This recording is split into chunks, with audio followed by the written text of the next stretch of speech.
الرحمن الرحيم يوم ينفخ في الصور فتأتون أفواجا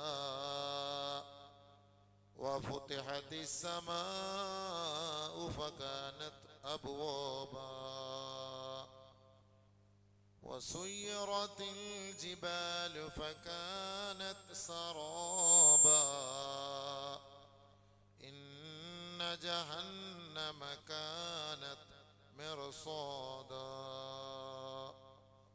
صدق الله العظيم. اللهم رب اشرح لي صدري ويسر لي أمري واحلل عقدة من لساني يفقه قولي. رب هب لي حكما والحقني بالصالحين واجعل لي لسان صدق في الآخرين واجعلني من ورثة جنة النعيم. الله سبحانه وتعالى നമ്മുടെ എല്ലാവരുടെ പാപങ്ങളെയും അള്ളാഹു അവൻ്റെ ഔദാര്യം കൊണ്ട് വിട്ടുപുറത്തു മാപ്പാക്കി തരുമാറാകട്ടെ. അറിഞ്ഞും അറിയാതെയും സാരമായും നിസാരമായും ചെയ്തു പോയ തെറ്റുകുറ്റങ്ങൾ പടച്ചവൻ നമ്മിൽ നിന്ന് പൊരുത്തപ്പെടുമാറാകട്ടെ. അവൻ്റെ കാരുണ്യവും അവൻ്റെ റഹ്മത്തും കൊണ്ട് അള്ളാഹു നമ്മെ പൊതിയുമാറാകട്ടെ.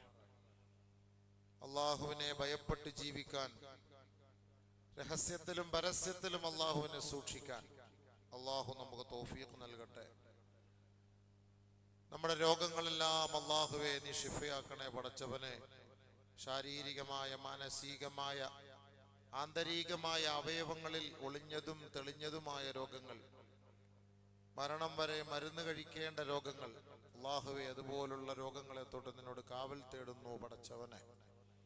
പൂർണ്ണമായ നിലയിൽ ഷിഫാ, കാമിലായ വാഫറായ ഷിഫ നൽകണേ അള്ളാഹ്.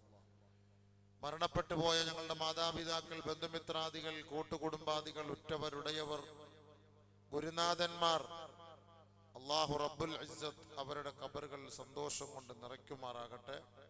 പൂർണ്ണമായ മഗ്ഫിറത്ത്, മർഹമത്ത് നൽകി അള്ളാഹു അനുഗ്രഹിക്കുമാറാകട്ടെ. ഈ ലോകത്തിന്റെ ഓട്ടത്തിനിടയിൽ എവിടെയാണോ അള്ളാഹു നമ്മുടെ റൂഹെടുക്കാൻ തീരുമാനിച്ചത്, നല്ല മരണം, ജനങ്ങൾ സന്തോഷിക്കുന്ന, അത്ഭുതപ്പെടുന്ന, അസൂയപ്പെടുന്ന ഒരു നല്ല സ്വാലിഹീങ്ങളുടെ, മുത്തഖീങ്ങളുടെ മരണം നൽകി അള്ളാഹു അനുഗ്രഹിക്കുമാറാകട്ടെ. ബഹുമാനമുള്ള സഹോദരങ്ങളെ, നമ്മുടെ വിഷയത്തിലേക്ക് നമുക്ക് കടക്കാം. ആഖിറവുമായി, പരലോകവുമായി ബന്ധപ്പെട്ട വിഷയമാണ് നമ്മൾ ചർച്ച ചെയ്യുന്നത്. ഇടയ്ക്കിടയ്ക്ക് ഒരു റീചാർജ് ചെയ്യുന്നത് പോലെ അതിങ്ങനെ ഊന്നൽ നൽകി നിങ്ങളോടും എന്നോടും ഉപദേശിക്കുകയാണ്. നമ്മൾ ഖുതുബ ഓതുമ്പം യാ അയ്യുഹന്നാസ് ഉസീകും ഇബാദല്ലാഹ് വഇയായ അവലം ബിതഖ്വല്ലാഹ്. ജനങ്ങളെ, നിങ്ങളോട് തഖ്വ കൊണ്ട് ഉപദേശിക്കുന്നു, ആദ്യം എന്നോടും പിന്നെ നിങ്ങളോടും. അതാണ് നമ്മൾ സാധാരണ ഖുതുബ ഓതുമ്പോൾ നമ്മൾ പറയാറുള്ളത്. ഉസീകും ഇബാദല്ലാഹ് വഇയായ അവലം ബിതഖ്വല്ലാഹ് എന്ന് പറയുന്നതിനർത്ഥം അതാണ്.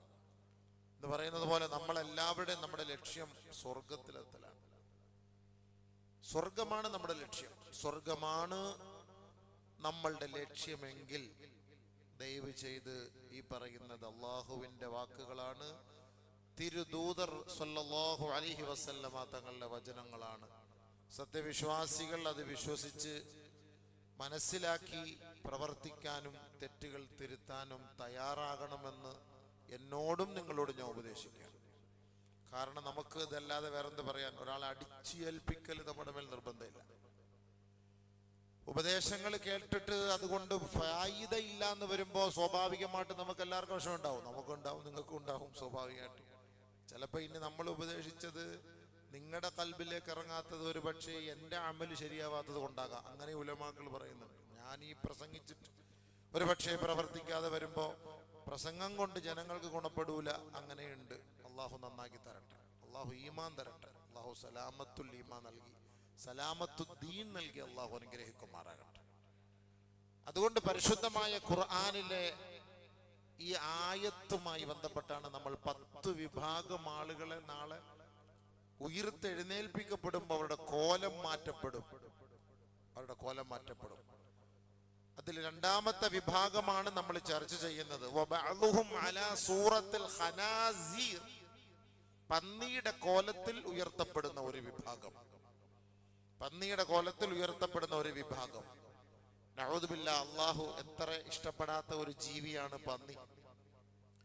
നമ്മുടെ നജീസുകൾ തന്നെ നമ്മുടെ വസ്ത്രത്തിലെ ഈ പട്ടി പന്നി ഏറ്റവും വലിയ ഒരു നജീസാണ്. ഈ പട്ടിയും പന്നിയുടെ നജീസ്. ബാക്കിയുള്ളതൊക്കെ പിന്നെ നമുക്ക് എന്തെങ്കിലും ഒരു അഡ്ജസ്റ്റ്മെന്റ് എന്തെങ്കിലും പറയാം. അഡ്ജസ്റ്റ്മെന്റ് ഇല്ലാത്ത ഒരു നജീസാണ് ഈ പട്ടിയുടെയും പന്നിയുടെയും. അപ്പൊ ഈ നജീസുകൾ നമ്മുടെ വസ്ത്രത്തിലായാൽ തന്നെ ആ വസ്ത്രം കഴുകുന്നത് 2 കുല്ലത്ത് വെള്ളത്തിലായിരിക്കണം. നല്ലപോലെ മനസ്സിലാക്കാൻ വേണ്ടി പറയാണ്. നമ്മളിപ്പോ ഒരു വാഷിംഗ് മെഷീൻ ഒക്കെ വാങ്ങിയിട്ട് ഓട്ടോമാറ്റിക് വാഷിംഗ് മെഷീൻ വാങ്ങും. നജീസായ വസ്ത്രം അതിലിട്ട് കഴുകിയാൽ അത് ശരിയാവൂല. നജീസായ വസ്ത്രം, ഈ പറഞ്ഞ പോലെ മൂത്രം, അല്ലെങ്കിൽ നമ്മുടെ ഇന്ദ്രിയം, അല്ലെങ്കിൽ അതുമായി ബന്ധപ്പെട്ട കാഷ്ടം, നജീസ്. ഈ നജീസായ വസ്ത്രം നമ്മൾ വാഷിംഗ് മെഷീനിലിട്ട് കഴുകുമ്പോൾ 2 കുല്ലത്ത് വെള്ളത്തിലിട്ട് കഴുകണം. ഷാഫി മദ്ഹബ് അനുസരിച്ച് നിയമം അതാണ്. അത് ശുദ്ധിയാണെങ്കിൽ, അഴുക്കല്ല. ഇപ്പൊ നിങ്ങൾ അഴുക്ക് കൊണ്ടുപോയി നിങ്ങൾ കഴുകിയിട്ടോളി. നിങ്ങൾ വാഷിംഗ് മെഷീൻ അത് 40 മിനിറ്റ് ചെയ്ത് തുടച്ച് ക്ലീൻ ആയിട്ട് ഇങ്ങ് വരും. ഇപ്പൊ അങ്ങനെയാണ് എല്ലാവരും എളുപ്പം എന്നുള്ള പണിയാ നോക്കുന്നത്. പെട്ടെന്ന് ഇങ്ങ് വരും, എടുത്തിട്ട് പള്ളിയിൽ വരാം. അഴുക്ക് പ്രശ്നമല്ല. നമ്മുടെ ഒരു ഡ്രസ്സ് ഇപ്പം രാത്രി കിടന്നു സ്ഖലന ഉണ്ടായി, അതും മറ്റേതും നല്ലതും കൂടെ ചേർത്ത് കൂട്ടിക്കുഴച്ച് ഈ വാഷിംഗ് മെഷീനകത്തോട്ടിട്ട് കലക്കി അടിച്ച് തെളിഞ്ഞു വരും. വാഷിംഗ് മെഷീനും ഹറാബായി, ബാക്കിയുള്ള ഡ്രസ്സുകളും ഹറാബായി. കൗമത് മനസ്സിലാക്കുന്നില്ല. അതിനാണ് ഒഴുക്കിയെടുക്കണം. ഇനി ആ വാഷിംഗ് മെഷീനിൽ നിന്ന് നിങ്ങൾ ആ വസ്ത്രം എടുത്തിട്ട് വേറെ നല്ല വെള്ളം കൊണ്ട് ഒഴുക്കിയെടുക്കണം ആ തുണി. എന്നാ അത് ഹലാലാവും. ഇല്ല എങ്കിൽ അതിട്ട് നമ്മൾ നിസ്കരിക്കാൻ പാടില്ല. നമുക്ക് എളുപ്പമുള്ള പണി. 2 കുല്ലത്ത് വെള്ളം എന്ന് പറഞ്ഞാൽ 200 ലിറ്റർ വെള്ളം, അല്ലെങ്കിൽ ഒരു 160 ലിറ്റർ വെള്ളം. 160 ലിറ്റർ വെള്ളത്തിലിട്ട് വേണം ഈ നജീസായ വസ്ത്രങ്ങൾ കഴുകാൻ. അതിന്റെ നിറം മാറിക്കഴിഞ്ഞാൽ നമ്മളത് മാറ്റിയിട്ട് വേറെ വെള്ളം കൊണ്ടുവരണം. ഇതൊക്കെ ഇസ്ലാമിക ശരീഅത്ത് നമുക്ക് പഠിപ്പിച്ചിരുന്ന നിയമമാണ്. നമ്മൾ എങ്ങനെങ്കിലും ഒക്കെ കാട്ടിക്കൂട്ടി വന്ന് അള്ളാഹ്ക്ക് വേണ്ടി ഇബാദത്ത് ചെയ്തതിലൊന്നും വലിയ കാര്യം. ഇതൊക്കെ പിന്നെ എന്തിനാ ഈ കിതാബുകളിൽ ഈ പണ്ഡിതന്മാർ രേഖപ്പെടുത്തി വെച്ചിരിക്കുന്നത്? പണ്ഡിതന്മാർ ഇതൊക്കെ രേഖപ്പെടുത്തി വെച്ചിരിക്കുന്നതിന്റെ ലക്ഷ്യമത് എന്തിനാണ്? പിന്നെ ഈ ഫിഖ്ഹ് അക്കാഡമി എന്നൊക്കെ പറഞ്ഞ തഫ്സീറുകളും കർമ്മശാസ്ത്ര കിതാബുകൾ ഗ്രന്ഥങ്ങളൊക്കെ എന്തിനാ? നമ്മുടെ ഇഷ്ടത്തിനനുസരിച്ച് സൗകര്യത്തിന് അങ്ങോട്ട് നിസ്കരിക്കാനും ഇബാദത്ത് ചെയ്യാനും അല്ല ഇത്. ഈ ഉലമാക്കൾ കഷ്ടപ്പെട്ടിരുന്ന ഹദീസുകൾ ക്രോഡീകരിച്ച് കാണാതെ പഠിച്ച് അവരത് ഇസ്തിംബാത്ത് ചെയ്ത് ഗവേഷണം നടത്തി നമുക്കിവിടെ പഠിപ്പിച്ചു തരുന്നത് നമ്മളത് പ്രാവർത്തികമാക്കാനാണ്, നമ്മുടെ ജീവിതത്തിൽ അത് കൊണ്ടുവരാനാണ്. അല്ലെ നമ്മുടെ ഇഷ്ടത്തിന് സ്വന്തം അങ്ങോട്ട് പണിയെടുക്കാനല്ല. അത് നമ്മുടെ ദുനിയാവിലെ കച്ചവടം, അതും പാടില്ല. അത് നമ്മുടെ ഇഷ്ടത്തിന് പണിയെടുക്കാനും പറ്റൂല. അത് അല്ലാഹുവിന്റെ റസൂലിന്റെ നിയമപ്രകാരം അല്ലാതുള്ള ബിസിനസ്സും അല്ലാഹ് ഇഷ്ടപ്പെടുന്നില്ല. പക്ഷെ ഇതൊന്നും നമ്മൾ നോക്കുന്നില്ല. നോക്കണം. അവരാണ് ആഖിറത്തെ ഭയപ്പെടുന്നവർ, അള്ളാഹുവിനെ സൂക്ഷിക്കുന്നവർ അവരാണ്. അല്ലാത്തടത്തോളം കാലം അവരുടെ ഇബാദത്തുകൾ സ്വീകരിക്കുകയില്ല. അപ്പൊ നമ്മളിവിടെ പന്നിയുടെ കോലം എന്നൊക്കെ പറയുമ്പോൾ അത് എത്ര വലിയ നജീസ. അല്ലാഹ് എത്ര നികൃഷ്ടമായ ജീവിയാക്കി അതിനെ ഉൾക്കൊള്ളാൻ പോലും തയ്യാറാകുന്നില്ല എങ്കിൽ ആ കോലത്തിൽ മുസ്ലിം സമുദായത്തിൽപ്പെട്ട ഒരു വിഭാഗത്തെ നാളെ ഉയർത്തെഴുന്നേൽപ്പിക്കപ്പെടുമെന്ന് പറഞ്ഞാൽ അവരോട് അള്ളാഹ് അത്രയ്ക്കും നിന്ദ്യതയും നികൃഷ്ടതയും, അള്ളാഹുവിന് അത്രയ്ക്കും അവരോട് വെറുപ്പും വിദ്വേഷവും ഉള്ളത് കൊണ്ടാണല്ലോ. പടച്ചവൻ കാത്തിരക്ഷിക്കട്ടെ. അല്ലേ? നല്ല മനുഷ്യരാണെങ്കിൽ അവർ നല്ല കോലത്തിൽ വരുമെന്ന് നമ്മൾ സൂചിപ്പിക്കുകയുണ്ടായി. നാളെ നമ്മൾ മരണപ്പെട്ട് ഉയർത്തെഴുന്നേൽപ്പിക്കുമ്പോൾ പന്നിയുടെ കോലത്തിൽ എഴുന്നേക്കാൻ ആഗ്രഹിക്കുമോ ആരെങ്കിലും? കുരങ്ങന്റെ കോലത്തിൽ എഴുന്നേറ്റ് വരാൻ ആഗ്രഹിക്കുമോ ആരെങ്കിലും? നമ്മുടെ നെറ്റിത്തടത്തിൽ സുജൂദിന്റെ അടയാളങ്ങളുമായി സാലിഹീങ്ങളോടൊപ്പം മിന്നൽ വേഗത്തിൽ സിറാത്ത് എന്ന പാലം കടന്ന് സ്വർഗത്തിലെത്താനാണ് നമ്മൾ ആഗ്രഹിക്കുന്നത്. അത് കേവലം ഒരു ദുആ ചെയ്ത് ആമീൻ പറഞ്ഞത് കൊണ്ടൊന്നും മതിയാവൂല. നമ്മുടെ ജീവിതത്തിൽ അല്പമെങ്കിലും അതിനെക്കുറിച്ചുള്ള ഒരു ചിന്തയും ഒരു വിശ്വാസവും നമുക്ക് ഉണ്ടാകണം. അല്ലാതെ വെറുതെ ഇങ്ങനെ പറഞ്ഞു കേട്ടിട്ട് പോയിട്ടൊന്നും വലിയ ഫായിദയില്ല, വലിയ പ്രയോജനമൊന്നുമില്ല. അതുകൊണ്ടാണ് ഇത്ര ഗൗരവമായിട്ട് നിങ്ങളോട് വീണ്ടും വീണ്ടും ആവർത്തിച്ച് ഊന്നി ഊന്നി പറയുന്നത് ആഖിറത്തിന്റെ വിഷയമാണ്. ശ്രദ്ധിക്കണേ ശ്രദ്ധിക്കണേ. ഇത് ആരും പറഞ്ഞു തന്നില്ല, പഠിപ്പിച്ചെന്നില്ല, കേൾക്കാൻ കഴിഞ്ഞില്ല ഉസ്താദെ. അള്ളാഹുവെ ഇതൊന്നും നാളെ അള്ളാഹിന്റെ അടുക്ക് പറഞ്ഞിട്ട് ആ തടിയൂരാൻ നോക്കിയാൽ നടക്കൂല. ഇത് ഹദീസാണ്. ഖുർആനിന്റെ വ്യാഖ്യാനം എന്നതിൽ പരിശുദ്ധ ഹദീസ് നബി സല്ലല്ലാഹു അലൈഹി വസല്ലമ തങ്ങൾ നമുക്ക് പഠിപ്പിച്ചു തന്നതാണ്. ഇത് നമ്മൾ ജനങ്ങൾക്ക് അറിയിച്ചു കൊടുക്കുമ്പോൾ അവരത് മനസ്സിലാക്കിക്കൊള്ളട്ടെ. അപ്പൊ പന്നിയുടെ കോലത്തിൽ വരുന്ന അഹ്ലുസ്സുഹത്ത്, ഹറാമായ ഭക്ഷണം കഴിക്കുന്നവർ, ഹറാമായ ഭക്ഷണം, ഹറാമായ ഭക്ഷണം വേറെ, പലിശ വേറെ. പലിശ കടുത്ത ഹറാം. ഈ സാധാരണ ഹറാം അല്ലാതെ കിട്ടിയുള്ള ഭക്ഷണം, നമുക്ക് ഒരറിവുമില്ലാതെ അവന്റെ ഭക്ഷണം വാങ്ങി തിന്നുന്നു. അല്ലെങ്കിൽ ലോട്ടറി കച്ചവടക്കാരന്റെ വീട്ടിൽ പോയിട്ട് ഭക്ഷണം കഴിയും. അവന്റെ ബിസിനസ് അതാണ്. പലിശക്കാരൻ അവന്റെ ബിസിനസ് അതാണ്. അല്ലെങ്കിൽ ഒരു ഫൈനാൻസ് മാനേജർ അവന്റെ ബിസിനസ് അതാണ്. ഇതൊക്കെ നമ്മൾ നോക്കിയിട്ട് അവരുടെ വീട്ടിൽ പോയി ഭക്ഷണം കഴിക്കുമ്പോൾ സൂക്ഷിക്കണം. നമ്മൾ സൂക്ഷിക്കണം.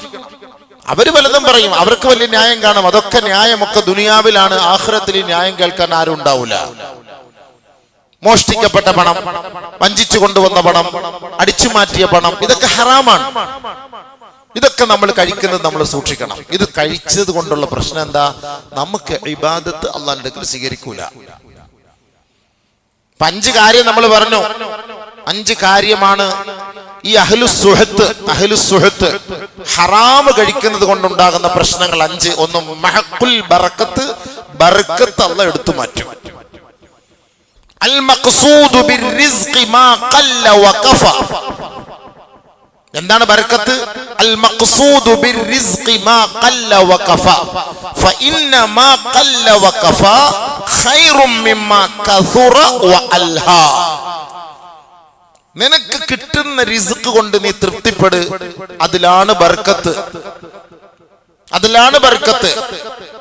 ഈ കുറച്ച് നിന്റെ ആവശ്യത്തിന് കിട്ടുന്നത് അത് നിന്റെ ബർക്കത്താണ്. അത് തട്ടിക്കളഞ്ഞിട്ട് അനാവശ്യമായി മതിമറന്ന സ്വത്ത് നിന്നിലേക്ക് വരുന്നത് അത് നിന്നെ ആപത്തിലേക്ക് കൊണ്ടെത്തിക്കും.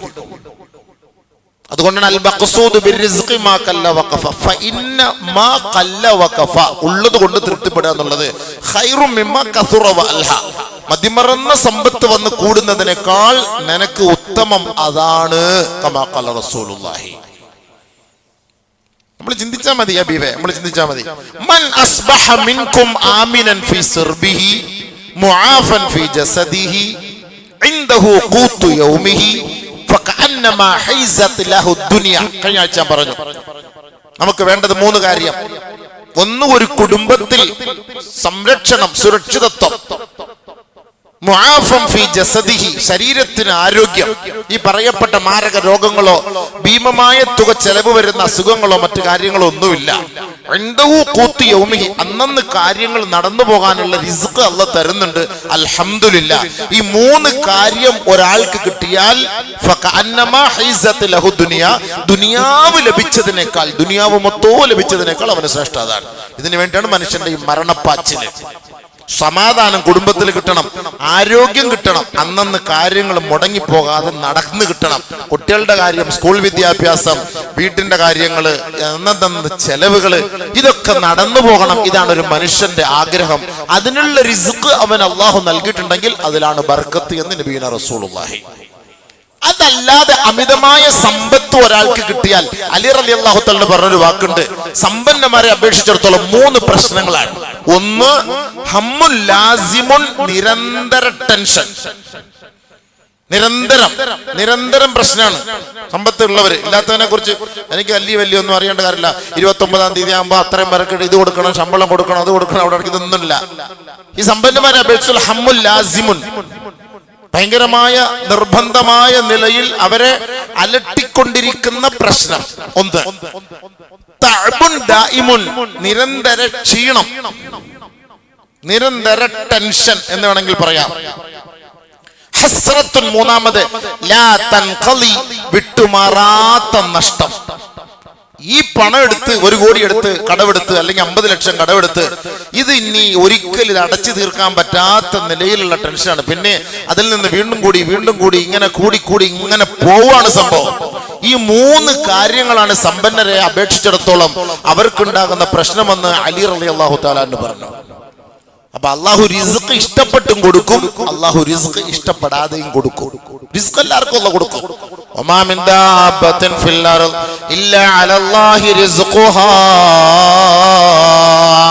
വയഅലമു മുസ്തഖറഹാ വമുസ്തൗദഅഹാ കുല്ലും ഫീ കിതാബിൻ മുബീൻ. وكأي من دابة لا تحمل رزقها الله يرزقها وإياكم. അല്ലാഹുവാണ് റിസ്ക് കൊടുക്കുന്നത്. അത് പറക്കാൻ പറ്റാത്ത പക്ഷി പറവാദികൾക്കും അല്ലാഹുവാണ് കൊടുക്കുന്നത്. അവനാണ് റിസ്ക് കൊടുക്കുന്നത്. അതിനെ തടയാൻ ആർക്കും പറ്റൂല. അല്ലാഹുവാണ് കൊടുക്കുന്നത്. അത് അള്ളാഹു കൊടുക്കുന്നത് ഇഷ്ടപ്പെട്ട് ചിലർക്ക് കൊടുക്കും, ഇഷ്ടപ്പെടാതെയും ചിലർക്ക് കൊടുക്കും. ഇഷ്ടപ്പെട്ട് കൊടുക്കുന്നത് ഒരുപക്ഷെ അവന്റെ ആവശ്യത്തിനുള്ളത് മാത്രമായിരിക്കും. അവൻ ഇഷ്ടപ്പെടാതെ കൊടുക്കുന്നത് ധാരാളം വാരിക്കോരി കൊടുത്തെന്ന് വരാം. അതുകൊണ്ട് അവർ നല്ല നിലയിലേക്ക് അത് ചെലവാക്കൂല, അത് ഹറാമിന്റെ വഴികളിലേക്ക് അവർ ചെലവാക്കും. കൂടുതൽ അങ്ങനെ പോകും. ശ്രദ്ധിക്കണം. ഹദീസുകളാണ്, ആയത്തുകളാണ്, ഹദീസുകളാണ്. നമ്മൾ ഇതിനെ ഒന്നും ഉസ്താദിനെ കുറ്റം പറഞ്ഞിട്ടൊന്നും ഒരു കാര്യമില്ല. ഇത് കേൾക്കാനുള്ള ഈമാനുള്ളവർ മാത്രം ദയവ് ചെയ്ത് കേൾക്കുക, മനസ്സിലാക്കുക. ഇല്ലാത്തവർ വിട്ടേക്കുക, കമന്റ് അടിക്കാൻ വരണ്ട. ഖുർആനും ഹദീസുമാണ് പറയുന്നത്. നിങ്ങൾക്ക് ഇഷ്ടമുണ്ടെങ്കിൽ കേൾക്കി. അതല്ല എന്റെ കാര്യമല്ല, എന്റെയും കൂടെ ചേർത്തിട്ടാണ് ഈ പറയുന്നത്. നമ്മുടെ ഒക്കെ വിഷയങ്ങൾ നമ്മൾ ചർച്ച ചെയ്യാം, നമ്മുടെ മൊത്തം വിഷയം. അതുകൊണ്ടാണ് ഒരു ഹദീസ് പറഞ്ഞിട്ട് നബി തങ്ങളെ പൊട്ടിക്കരഞ്ഞത്. ഈ 10 വിഭാഗം ആളുകളെ ഉയർത്തെഴുന്നേൽപ്പിക്കപ്പെടുന്നത് പല കോലത്തിലാണെന്ന് നബി തങ്ങളുടെ മുന്നിൽ മുആദ് ഇബ്നു ജബൽ റളിയല്ലാഹു അൻഹു പറഞ്ഞപ്പോ അർസലൈനഹി ബാഖിയാ, നബി തങ്ങൾ കരയാനുള്ള കാരണം ഒരിക്കൽ പോലും നമുക്ക് ചിന്തിക്കാൻ പറ്റൂല. അല്ലാഹുവിന്റെ റസൂലിനെ ആ കോലത്തിൽ ഉയർത്തപ്പെടുമെന്ന് നഊദു ബില്ലാഹ്. പിന്നെ നബി തങ്ങൾ എന്തിനാണ് കരഞ്ഞത്? സ്വഹാബത്ത് എന്തിനാണ് കരഞ്ഞത്? സ്വഹാബാക്കളെ കോലത്തിൽ ഉയർത്തപ്പെടുമെന്ന് നിങ്ങൾക്ക് പറയാൻ കഴിയുമോ? നഊദു ബില്ലാഹ്, ചിന്തിക്കാൻ പോലും പറ്റൂല. പിന്നെ ആരാണ്? നമ്മളെ പോലെ സാധാരണക്കാരാണ്, എന്റെ ഉമ്മത്തികളാണ് എന്ന് മനസ്സിലാക്കിയിട്ടാണ് അല്ലാഹുവിന്റെ റസൂൽ പോലും കരഞ്ഞതെങ്കിൽ നമ്മുടെ വിഷയം നമ്മൾ ചർച്ച ചെയ്യണ്ടേ? നമ്മൾ ഇങ്ങനെയൊക്കെയാണ് ആവാൻ പോണത്. സുഴിച്ചോളി. നമ്മളെയൊക്കെ ഇവിടുന്നേ ആട്ടിപ്പായിക്കാൻ പോവാണ് എന്ന് പറയുമ്പോൾ ടെൻഷൻ ഉണ്ടാവൂലേ? നമ്മളെ ഇവിടുന്നൊക്കെ പുതിയ സർക്കാർ നമ്മളെ ഇവിടുന്നൊക്കെ പറഞ്ഞു വിടാൻ പോവാണ്. അടുത്ത ഡിസംബർ 31-ാം തീയതിക്കുള്ളിൽ നിന്നെല്ലാം ഇവിടുന്ന് പാക്ക് ചെയ്യുമെന്ന് പറഞ്ഞാൽ എന്തായിരിക്കും ടെൻഷൻ? ഓരോ ദിവസം നോക്കിയിരിക്കും. അല്ലാഹ് പടച്ചോനെ, ജനുവരി ആയി, ഫെബ്രുവരി, മാർച്ച് ആയി. ആഖിറത്തിന്റെ വിഷയം പറയുമ്പോ വലിയ ആഖിറത്തിലല്ലേ, അത് അവിടെ പോകുമ്പോൾ കാണാം. അതാണ് അതിന്റെ അർത്ഥം. എന്താ? വഹും ബിൽ ആഖിറതി ലാ യുഅ്മിനൂൻ, അവർ ആഖിറത്തെ കൊണ്ട് വിശ്വസിക്കുന്നില്ല എന്നാണ് അതിന്റെ അർത്ഥം. അല്ലെങ്കിൽ വഹും ബിൽ ആഖിറതി ഹും യൂഖിനൂൻ, ആഖിറത്തെ കൊണ്ട് വിശ്വസിക്കുന്നവരാണ് എങ്കിൽ ഇതൊക്കെ ഒന്ന് സൂക്ഷിക്കും. അല്ലാഹ് ഇങ്ങനെയൊക്കെ ഉണ്ടോ? ഞാൻ ഈ കഴിഞ്ഞ ദിവസം ഒരിടത്ത് പ്രസംഗിക്കാൻ പോയി. പ്രഭാഷണം ആഖിറത്തെ കുറിച്ച്, ഖബറിനെ കുറിച്ച്, ഖബർ കഴിഞ്ഞുള്ള ജീവിതത്തെ കുറിച്ച്. വഴി റോഡ് സൈഡിലൊക്കെ ഓട്ടോറിക്ഷക്കാരുണ്ട്, ഹിന്ദുക്കൾ ഇരുന്ന് കേട്ടു. വെളിയിൽ നിന്ന് ഇങ്ങനെ സ്പീക്കർ എടുത്തുണ്ട്, ഗ്രാമങ്ങളിലൊക്കെ. പിറ്റേ ദിവസം അവിടുത്തെ ഉസ്താദിനെ വിളിച്ചു പറഞ്ഞു, ഉസ്താദെ, ഞാൻ ഒരു ഹിന്ദുവാണ്. ഇന്ന് വരെ ഈ മരണശേഷ ഒരു ജീവിതവും ഒരു പ്രശ്നം ഉണ്ടെന്ന് കേട്ടിട്ടില്ല. ഇന്നലെ മുതൽ ആ ഉസ്താദ് പ്രസംഗിച്ച ശേഷം ആകെ ടെൻഷനായി. വീട്ടിൽ പോയി എൻ്റെ ഭാര്യയോടും മക്കളോടൊക്കെ ഞാനിത് പറഞ്ഞു. ഇനി എന്താണ് വഴി? ഇവിടുന്ന് അങ്ങോട്ട് രക്ഷപ്പെടാം. വല്ലാഹി സത്യം ഞാൻ നിങ്ങളുടെ മുന്നേ വെച്ച് പറയാം. ഒരു ഹിന്ദു സഹോദരന്റെ മനസ്സിലുണ്ടായൊരു മാറ്റം. ഹിന്ദു സഹോദരൻ അയാൾ ടെൻഷൻ അടിച്ചു വന്ന്, അയാൾ ടെൻഷൻ അടിച്ചിട്ട് അയാൾ വീട്ടിൽ പോയിട്ട് ഭാര്യയോടും മക്കളോടൊക്കെ പറഞ്ഞടി ഇങ്ങനെയൊക്കെ പ്രശ്നങ്ങളുണ്ട്, നമ്മളിതുവെല്ലാം മനസ്സിലാക്കിയോ? ഈ മരണശേഷം ഇങ്ങനെയൊക്കെ ഉണ്ടെന്നാണ്ട് ഒരു ഉസ്താദ് 2 ദിവസം പ്രസംഗിച്ചു. കമ്മിറ്റിക്കാരുടെ ആൾ വന്ന് പറഞ്ഞാൽ, ഉസ്താദ് 2 ദിവസം കൂടെ നിങ്ങളൊന്ന് പറഞ്ഞ് പൂർത്തിയാക്കിയിരുന്നു. ആട്ടോറിക്ഷ ഓടിക്കുന്ന ഒരു വയസ്സായ ഒരു 70 വയസ്സാണ് അദ്ദേഹത്തിന്. ഒന്ന് ചിന്തിച്ചു നോക്കി. ഇതൊക്കെ ഫുള്ളിരുന്ന് കേട്ടിട്ട്, റോഡിലിരുന്ന് ആട്ടോയിലിരുന്ന് കേട്ടിട്ട് അദ്ദേഹത്തിൻ്റെ മനസ്സിലൊരു മാറ്റേ. അല്ലാഹ് ഹിദായത്ത് കൊടുക്കട്ടെ. അപ്പം ഞാൻ എന്നോട് അവസ്ഥ വിളിച്ചു പറഞ്ഞപ്പോൾ ഞാൻ പറഞ്ഞു, അല്ലാഹ് ഹിദായത്ത് കൊടുക്കട്ടെ. അല്ല, പെട്ടെന്നൊരു മാറ്റം മനസ്സിനെ ചിന്തിക്കുമ്പോൾ അതാണ്. നമുക്കിതിനെ കുറിച്ച് ചിന്തയില്ലല്ലോ. ഇത് കേൾക്കാൻ തന്നെ വരാൻ നമ്മൾ തയ്യാറല്ലല്ലോ. വലിയ വെളി പോയല്ലേ അളിയാ, പിന്നെ ടെൻഷൻ അടിക്കും. നീ പിന്നെ പണിയൊന്നും എൻ്റെ കച്ചവടം നടക്കത്തില്ല, കടയൊന്നും തുറക്കാൻ പറ്റില്ല, നീ അങ്ങോട്ട് പോയല്ല, അവിടെ ആറ്റം ബോംബാ പൊട്ടിക്കുന്നത്. ഞാൻ എൻ്റെ അടുത്ത് നിങ്ങൾ രക്ഷപ്പെട്ട എവിടെ പോയി ഓടും? ആഖിറത്തിൽ എന്തായാലും പോയല്ലേ പറ്റൂ. അള്ളാന്റെ അടുക്കൽ നമ്മൾ എത്തിയല്ലേ പറ്റൂ. അതിന് പരിഹാരം കാണണ്ടേ? അതിനുള്ള വഴികളല്ലേ നമ്മളിപ്പോ കാണേണ്ടത്. ഇവിടെ എത്ര നാളും മിണ്ടാതെ ചെവി മൂടി പുതച്ച് നടക്കും. റബ്ബിന്റെ അടുക്കൽ പോയിട്ട് ഉഡായിപ്പ് അവിടെ നടക്കൂല, ഇവിടെ നടക്കും. ഇത് സത്യവിശ്വാസികളോടുള്ള ഉപദേശ നിർദ്ദേശങ്ങളാണ്. അവര് മനസ്സിലാക്കിയാൽ അവർക്ക് കൊള്ളാം, അവർ മനസ്സിലാക്കിയാൽ അവർക്ക് കൊള്ളാം. അപ്പൊ നമ്മൾ പറഞ്ഞത് ഹറാമ് തിന്നാല് ഒന്ന് ബർക്കത്ത് പോവും, ബർക്കത്ത് പോവും, മഹ്കുൽ ബർക്ക. രണ്ട് അദമു ഖബൂലി ദുആഇഹി വഅമലിഹി, അവന്റെ ദുആയും അമലും അല്ലാഹു സ്വീകരിക്കൂല. മൂന്ന് ഗളബുല്ലാഹി അലാ ആകിലിൽ ഹറാം, ഹറാമ് തിന്നുന്നവന്റെ മേല് അള്ളാന്റെ കോപം ഉണ്ടായിക്കൊണ്ടിരിക്കും. ഹറാമ നമ്മളിത് കഴിഞ്ഞ ആഴ്ച പറഞ്ഞു, മൻ ഹലഫ അലാ യമീനി സബിരിൻ ലിയഖ്തതിഅ മാല ഇംറിഇൻ മുസ്ലിമിൻ ലഖിയ അല്ലാഹ തആല വഹുവ അലൈഹി ഗൾബാൻ. ആരുടെയെങ്കിലും സ്വത്തുകളോ മുതലുകളോ സാധനങ്ങളോ അവന്റെ ഹക്കിലുള്ളത് അത് എന്റെ ഹക്കാണെന്ന് പറഞ്ഞ്, എന്റെ മുതലാണെന്ന് പറഞ്ഞ് കള്ളസത്യം ചെയ്ത് സ്വന്തമാക്കാൻ ശ്രമിക്കുന്നവനാരാണോ നാളെ അള്ളാന്റെ അടുക്കൽ അവൻ വലിയ കുറ്റക്കാരനായിരിക്കും. പടച്ചവൻ അവനെ കണ്ടുമുട്ടുന്നത് കോപത്തിന്റെ കണ്ണോടുകൂടിയായിരിക്കും. അഊദു ബില്ലാഹ്.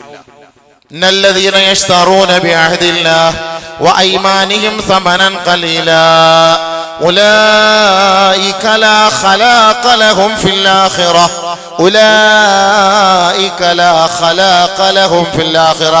കള്ളസത്യം ചെയ്തിട്ട് അടുത്ത സ്ഥലത്ത് നിന്ന് വസ്തുവിന്റെ 1/2 സെന്റ് 1/4 സെന്റ് നിന്റെ സ്വത്തിലേക്ക് നീ ആവാഹിച്ചെടുത്ത് അതിനുവേണ്ട വാദപ്രതിവാദങ്ങളൊക്കെ നടത്തിയിട്ട് ആ പാവപ്പെട്ടവന്റെ മുതല് നിന്റെ ഹക്കിലേക്ക് നീ കൂട്ടിച്ചേർത്താൽ ലാ ഖലാഖ ലഹും ഫിൽ ആഖിറ, ഏ സഹോദര, ആഖിറത്തിൽ ഒരു തരിമ്പും നിനക്ക് കിട്ടൂല കേട്ടോ. ഒരു നന്മയും നീ പ്രതീക്ഷിക്കണ്ട. ജസ്റ്റ് 1/4 സെന്റ് ഭൂമി അവന്റെ അടുത്ത് ഇങ്ങോട്ട് വെച്ച് നമ്മള്, അവൻ അങ്ങോട്ട് പോയപ്പോ ഈ വേലിക്കല്ലെടുത്ത് പൊക്കി അപ്പുറത്തോട്ട് വെച്ചു. നമ്മൾ ചെയ്ത അത്രേ ഉള്ളൂ. പക്ഷെ ലാ ഖലാഖ ലഹും ഫിൽ ആഖിറ, ഓർത്തോളി, ആഖിറത്തിൽ നിനക്ക് അതിൽ നിന്ന് ഒരു നന്മ നിനക്ക് ആഖിറത്തിൽ കിട്ടൂല, ഇവിടെ നിനക്ക് കിട്ടും. ചിന്തിച്ചോളി. നമ്മളൊക്കെ എല്ലാം കൂടെ വാരി കോരി കൂട്ടി കൂട്ടി വെക്കി വല്ലവന്റെ ഒക്കെ ഹക്ക്, എന്നിട്ട് ഭയങ്കര നിസ്കാരം, ദുആ, തഹജ്ജുദ് നിസ്കാരം ഒക്കെ നിസ്കരിച്ചോളി. ആർക്ക്? ലാ യുകല്ലിമുഹുമുല്ലാഹു വലാ യൻളുറു ഇലൈഹിം യൗമൽ ഖിയാമ. നാളെ ആഖിറത്തിൽ നിന്നോട് സംസാരിക്കാൻ പോലും അല്ലാഹു തയ്യാറാവുകയില്ല. അല്ലാഹു റഹ്മത്തിന്റെ കാരുണ്യത്തിന്റെ നോട്ടം പോലും നിന്നിലേക്ക് നോക്കുകയുമില്ല. പടച്ചവനെ കാത്തുരക്ഷിക്കണേ അല്ലാഹ്. വല്ലവന്റെയും മുതൽ നമ്മൾ എടുക്കേണ്ട ആവശ്യം. ആരുടെ എന്തെടുത്താലും വല്ലവന്റെ മൊബൈൽ അവിടെ കിടക്കുന്ന ഒരു മൊബൈല് നമ്മളെടുത്ത് മാറ്റുന്നു, ഇത് കൊണ്ടുപോയി വിൽക്കുന്നു, 500 രൂപ കിട്ടട്ടെ, 100 രൂപ കിട്ടട്ടെ, ഹറാമായില്ലേ? ലാ ഖലാഖ ലഹും ഫിൽ ആഖിറ. ആഖിറത്തിൽ അതുകൊണ്ട് മോനെ നിന്റെ ഒരു നന്മയ്ക്കും ഗുണമില്ലാതെ പോകും. കേവലം ഒരു 100 രൂപ ദുനിയാവിൽ ഹറാമ് സമ്പാദിച്ചാൽ ആഖിറത്തിൽ നിനക്ക് പോകുന്നത് 10,000 നിന്റെ നന്മകളാണ്. ലാ ഖലാഖ ലഹും ഫിൽ ആഖിറ. ഓ, ഇത്ര വലിയ വാക്കാത്, ഇത്ര വലിയ വാക്കാത്. ചില സഹാബാക്കൾ വന്നിട്ട് പറഞ്ഞു, ഞങ്ങളെ കുറിച്ചാണ് കേട്ടോ ഈ ആയത്ത് ഇറങ്ങിയത്, ഞങ്ങൾ ഇങ്ങനെ ഒരു സത്യം കള്ളസത്യം ചെയ്തു പോയി. അതൊക്കെ അവര് പേടിച്ചിട്ട് നബിയുടെ അടുക്കിലേക്ക് വന്നിട്ട് ഒരു കള്ളസത്യം ഇങ്ങനെ ചെയ്തു പോയി, അല്ലാഹ് ഞങ്ങളെ കുറിച്ചാണോ ഈ വന്നത്? ആയത്തിറങ്ങിയില്ല. അവരൊക്കെ അങ്ങനെ പേടിക്കുന്നു. ആഖിറ ഉള്ളത് കൊണ്ടല്ല അവരാ പേടി. നമുക്കിവിടെ ആഖിറ ഉണ്ടോ? ആഖിറത്തെ കുറിച്ച് വല്ല ബോധമുണ്ടോ നമുക്ക്? ചുമ്മാ അടിച്ചിങ്ങനെ ജീവിച്ചു പോവാ, മൃഗങ്ങൾ ജീവിക്കുന്ന പോലെ ജീവിക്കുക. അത് തന്നെ ജുമായ്ക്ക് വരും, 5 വക്ത് നിസ്കരിക്കും. എന്തിനായി നിസ്കരിക്കാം? ഈ നിസ്കാരത്തിന്റെ ചൈതന്യം എന്താ? ഈ ജുമായുടെ ചൈതന്യം എന്താ? അതൊന്നും ചിന്തിക്കാത്ത എന്ത്? നമ്മളെ നിസ്കരിക്കുന്നു, പോകുന്നു. അള്ളാഹ് നമ്മളോട് സംസാരിക്കൂല എന്ന് പറഞ്ഞാൽ പിന്നെ തീർന്നില്ലേ? ഞാൻ നിന്നോട് മിണ്ടൂല, തീർന്നില്ലേ സംഭവം? പിന്നെ അള്ളാഹിന്റെ അടുക്ക പോയി കൈയും കെട്ടി നിന്നിട്ട് എന്താ കാര്യം? പടച്ചോ നമ്മളെ കാത്തുരക്ഷിക്കട്ടെ. അതുകൊണ്ട് ഹറാമിന്റെ സമ്പാദ്യം നമ്മൾ തിന്നാ നിൽക്കണ്ട, അത് നമുക്ക് വേണ്ട. ഇനി എത്ര കൂടുതൽ കിട്ടാലും. ഇറാ അറാദല്ലാഹു ഖൗമൻ നമാഅൻ, അല്ലാഹു തആല ഒരാളെ വളർച്ചയിലേക്ക്, ഒരാൾക്കൊരു നന്മ ഉദ്ദേശിച്ചാൽ റസഖഹുമുൽ ഖസ്ദ വൽ അഫാഫ, മാന്യമായ മിതമായ നിലയിൽ അല്ലാഹു അവന് സമ്പത്ത് നൽകും. ഒരാളുടെ വളർച്ചയും ഒരാളുടെ നന്മയും അല്ലാഹു ഉദ്ദേശിച്ചിട്ടുണ്ടെങ്കിൽ മിതമായ തോതിൽ അല്ലാഹു അവന് റിസ്ക് നൽകും. വൈദാ അറാദല്ലാഹു ബിഖൗമിൻ, ഒരു വിഭാഗത്തെ അല്ലാഹു സുബ്ഹാനഹു വ തആല നശിപ്പിക്കാനാണ് ഉദ്ദേശിച്ചിട്ടുണ്ടെങ്കിൽ റസഖഹും, അവൻ അല്ലാഹു തആല റിസ്ക് കൊടുക്കും. ആ റിസ്ക് കൊണ്ട് അവൻ ഇങ്ങനെ ജീവിക്കും. പക്ഷേ അത് അവന് അവസാനം നാശമായിരിക്കും. അല്ലാഹു നമ്മളെ കാത്തിരക്ഷിക്കട്ടെ. കൊടുക്കും, ഇങ്ങനെ വാരിക്കോരി കൊടുക്കും. അത് കണ്ടിട്ട് നമ്മൾ കണ്ണുവിടണ്ട കേട്ടോ. അത് കണ്ടിട്ട് അസൂയപ്പെടുകയും വേണ്ട. അങ്ങനെ വാരിക്കോരി കൊടുക്കുന്നത് കണ്ടാൽ ഓർത്തുകൊള്ളുക, അത് അല്ലാഹു അവനെ പരീക്ഷിക്കാനാണ്. അല്ലാഹു അക്ബർ. فما من نعمة وكل نعمة لا تقرب من الله عز وجل فهي بلية. നിനക്ക് അല്ലാഹു തന്ന നിഅമത്ത്, അനുഗ്രഹം, അത് ആ അനുഗ്രഹം അല്ലാഹുമായി അടുത്ത് ബന്ധമില്ലാത്ത പ്രവൃത്തിയിലാണ് നീ കൊണ്ടുപോകുന്നതെങ്കിൽ ബലിയത്തുൻ, അത് നിനക്ക് നാശാണ്.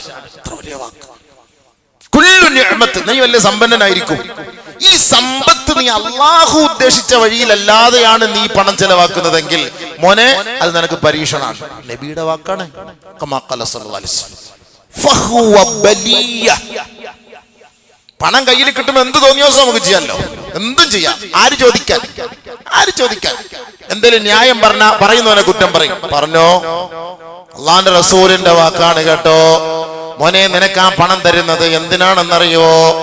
എന്തിനാണ് നമ്മൾ പണം സമ്പാദിക്കുന്നത്? എന്തിനാണ് പണം സമ്പാദിക്കുന്നത്? ഹദീസ് ഒന്ന് കേക്ക്. നബീന റസൂലുള്ളാഹി തങ്ങൾ പറഞ്ഞു, മൻ തലബദ് ദുനിയാ ഹലാലാ, ഹലാലായിട്ടാണ് പണം ആഗ്രഹിക്കുന്നത്. മൻ തലബദ് ദുനിയാ ഹലാലാ, ഹലാലായ സമ്പത്ത് ഒരാൾ ആഗ്രഹിക്കുന്നത്, ഒന്ന് ഇസ്തിഅഫാഫൻ മിനൽ മസ്അല, പടച്ചവനെ ആരുടെ മുന്നിലും പോയി യാചിക്കാൻ എനിക്ക് കഴിയില്ല, ഞാനോ എൻ്റെ മക്കളോ ഒരാളുടെ മുന്നിൽ പോയി യാചിക്കാൻ പാടില്ല. അതിനാണ് ഹലാലായ ഒരു കച്ചവടം ഞാൻ ആഗ്രഹിക്കുന്നത്. ഒന്ന് വതഅത്തുഫൻ വസഅയൻ അലാ അഹ്ലിഹി, തന്റെ കുടുംബത്തെ പോറ്റണം പടച്ചവനെ. തന്റെ കുടുംബം മറ്റൊരാളുടെ മുന്നിൽ പോയി കൈനീട്ടരുത്. കണ്ട, നമ്മുടെ കച്ചവടം എന്തിനാണ്? നമ്മുടെ കുടുംബത്തിന് വേണ്ടിയാണ്. മൻ ഖദ്ദ അലാ ഇയാലിഹി കാന കൽ മുജാഹിദി ഫീ സബീലില്ലാഹ്, തന്റെ കുടുംബത്തിന് വേണ്ടി, ഭാര്യ മക്കൾക്ക് വേണ്ടി ഹലാലായി ആരാണോ സമ്പാദിക്കുന്നത്, അള്ളാന്റെ മാർഗത്തിൽ രണഭൂമിയിൽ യുദ്ധം ചെയ്തവനെ പോലെയാണെന്ന് ഹബീബായ റസൂലുള്ളാഹി. കച്ചവടം ബർക്കത്താണ്, കച്ചവടം ബർക്കത്താണ്, ബിസിനസ് ബർക്കത്താണ്. ആർക്ക് വേണ്ടി? അലാ ഇയാലിഹി, തന്റെ കുടുംബത്തിന് വേണ്ടി.